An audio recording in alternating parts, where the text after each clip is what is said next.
Il a laissé un post-it sur son ordinateur, sur lequel il était écrit Bye.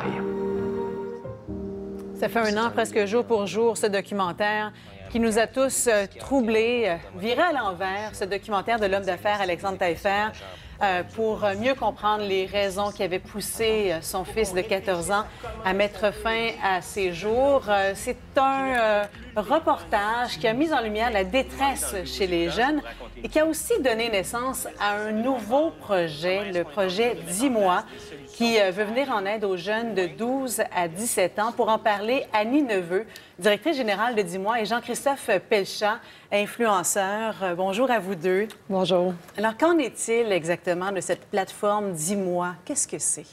En fait, c'est une plateforme qu'on souhaite déployer dans toutes les écoles du Québec, les écoles secondaires, et qui va permettre d'aller sonder l'humeur des jeunes, d'être dans leur vie régulièrement pour faire un peu d'introspection, puis lorsqu'ils auront besoin d'aide, qui ont des enjeux, des préoccupations, bien, les guider vers les bonnes ressources. Ça fonctionne comment de façon concrète? Oui, bien aujourd'hui, sous sa forme actuelle, c'est un agent conversationnel, un chatbot, comme on dit. Donc, dans Messenger, les gens peuvent un peu faire un lien, un ami Facebook dans Messenger.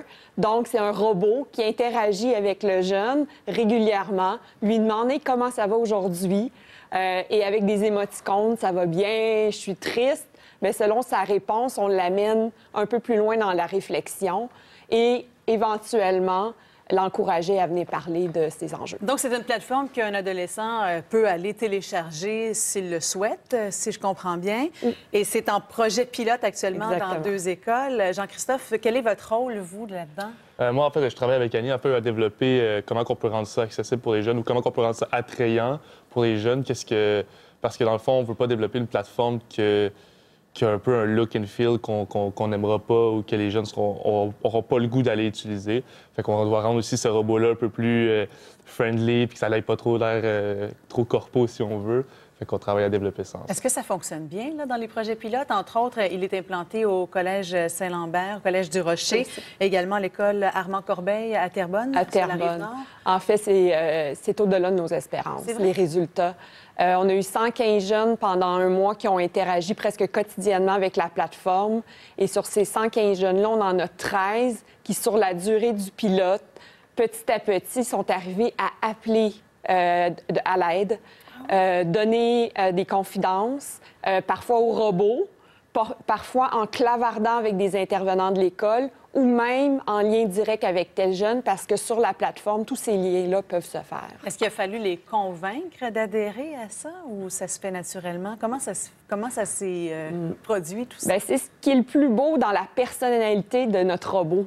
C'est qu'il y a une approche jeune et qui, tranquillement, vient faire son chemin auprès du jeune et il en a confiance. Ça vient de vous, là, Jean-Christophe. Ouais. On essaie. Ouais. Mais oui, je pense qu'on travaille aussi avec les bonnes personnes pour le rendre attrayant. Puis je pense qu'on a les bons porte-parole derrière ça aussi, tranquillement. Puis il y a beaucoup de jeunes, puis beaucoup d'autres de mes amis influenceurs aussi qui commencent à s'entourer, de se mettre autour de cette plateforme-là aussi, puis d'en parler en bien. Fait que ça aide les jeunes à accepter de parler là-dessus. Oui, allez-y. Mais vous savez que les influenceurs reçoivent eux-mêmes de nombreuses confidences. Ils sont un peu pris avec ces confidences-là. Ce n'est pas des experts en santé mentale.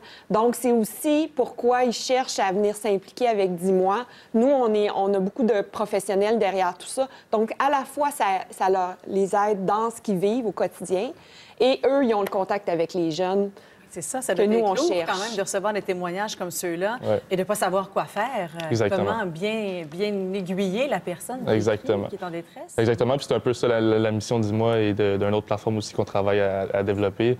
Puis c'est d'avoir des ressources où est-ce qu'on peut les renvoyer facilement, puis eux vont prendre en charge ces jeunes-là puis les envoyer vers les bonnes personnes par la suite. Est-ce que l'homme de fer, Alexandre Taillefer, joue un rôle dans le déploiement de la plateforme? Bien, en fait, Alexandre est toujours disponible quand on veut avoir accès à lui. Il nous supporte tout le long comme coach dans le développement de l'application. Et c'est quoi la prochaine étape? Est-ce que c'est d'aller rencontrer le ministre de l'Éducation là-dessus? Ça serait extraordinaire. Je pense qu'on attendait d'avoir des résultats concrets, ce qu'on a maintenant. Je pense que c'est un projet de société.